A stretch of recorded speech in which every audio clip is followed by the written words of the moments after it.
Good morning, children. Welcome back to the social session. Children, we were learning about some of the democratic and nationalistic revolutions that took place during the 17th, 18th and 19th centuries. And as part of that, we have seen the glorious revolution.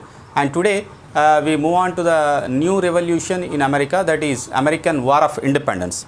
So this American War of Independence actually continued between 1774 to 1789. So that is American War of Independence. We are going to discuss about this today. And American War of Independence it is. They fought for independence between 1774 to 1789. So this is a period when Americans had fought for their freedom. So you may doubt, sir, even Americans also fought for the freedom. Who colonized America? So it is the Britishers, okay, Europeans who colonized even America also. And it was Europeans who discovered sea route to America. America is actually discovered by Columbus and Amerigo Vespucci. So even it was also colonized by these traders. By the middle of the 18th century, England had established its colonies in the eastern coast of Northern America. That means eastern coast will be very near to the Europe. The people traveling from Europe can reach to the eastern coast. And 13 states had become colonies of the Britain.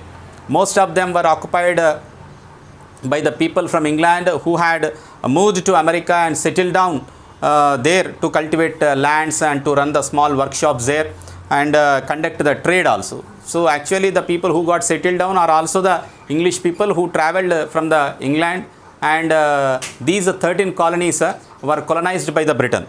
And the English Parliament started forcing its power on these colonies by making laws also for the American states. But the people of those states did not vote in the elections to the Parliament. They don't have the right to vote, and they don't have the power to vote for the Parliament. But the Britain Parliament has the right to make the laws for these people, for these 13 colonies.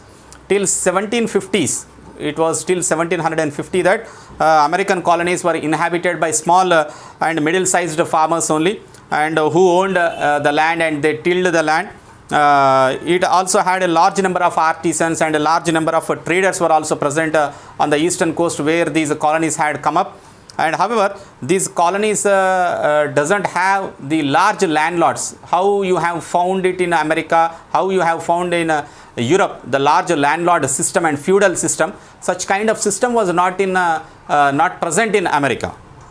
So again, there was no single prominent religion also, and in these colonies, while most of the people were Christians, because they are the people who migrated from Britain. Most of them were Christians. They belonged to different sects. Again, in Christianity also, Roman Catholicism, Protestantism, there are different kinds of sects. They belong to different kind of divisions, and each sect had its own church. So in the modern days, church going people, you know it very well. So one doesn't accept the Pope as their head. They have the different churches to go visit. And many prominent Americans got inspired and reinforced the social equality in America. They were trying to build social equality in society. Everybody should be treated equally. Many of them, like Tom Paine and Thomas Jefferson, these are the philosophers who actively participated and campaigned of political equality and freedom of thought for all the people, these people. And in fact, their writings, they are the authors. And Thomas Jefferson is famous for drafting the American War of Independence. So he campaigned, and he also authored many books which inspired our great leaders, like people like Jyotiba Phule in India got inspired by the writings of the Thomas Jefferson on social equality and political equality. So he fought for the social justice and equality in our country, who got inspired by the Thomas Jefferson. The English Parliament often passed laws that favored the English traders and factories rather than for the Americans. So the American colonists therefore raised a slogan that no taxation without representation. This is a famous slogan, children. No taxation. हमारे ऊपर tax नहीं डालना. Okay, no taxation without representation. हमार को बिना चुने गए. Okay, you cannot have the power to tax on representation.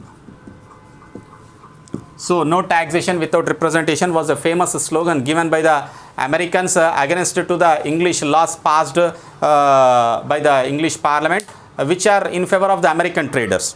So in 1774, the representatives from 12 colonies, they met at a congress called as Philadelphia to protest against the British laws. They requested the King George II, the King George III, to restore their previous rights, but the king has refused to do so and tried to suppress the colonies because they had the military power. So he tried to suppress the colonies.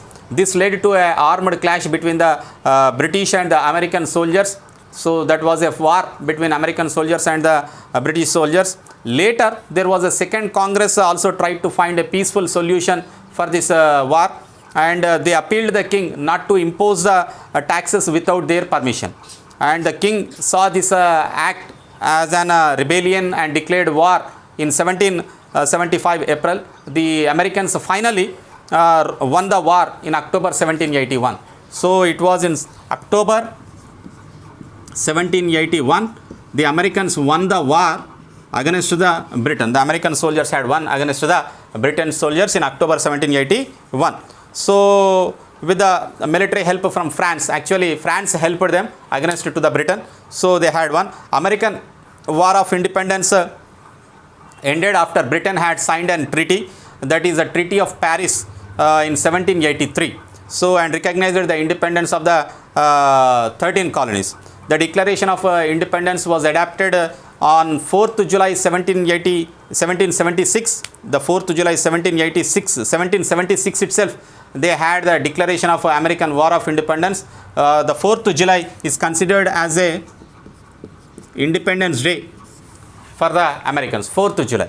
So during the third Congress at Philadelphia, they had adopted this Declaration of Independence, and Thomas Jefferson was the author of the Declaration of Independence, and it declared that all men are created equally and they are endowed by the Creator with certain rights which cannot be taken away, and including life, liberty, pursuit of independence or happiness. It was in 1789 the government of United States of America adopted a Republican Constitution. It was after 4 years that American Constitution was adopted by the government. The United States of America would not be ruled by the kings and by the king's representatives, but by the representatives elected by the people. That is, a Republican government was adopted, a Republican Constitution was adopted by the people of America. The Constitution adopted was also a very unique one, and it tried to guarantee maximum freedom to all the people. So in the next class we shall see what are the features present in the Declaration of Independence of America. Thank you, children.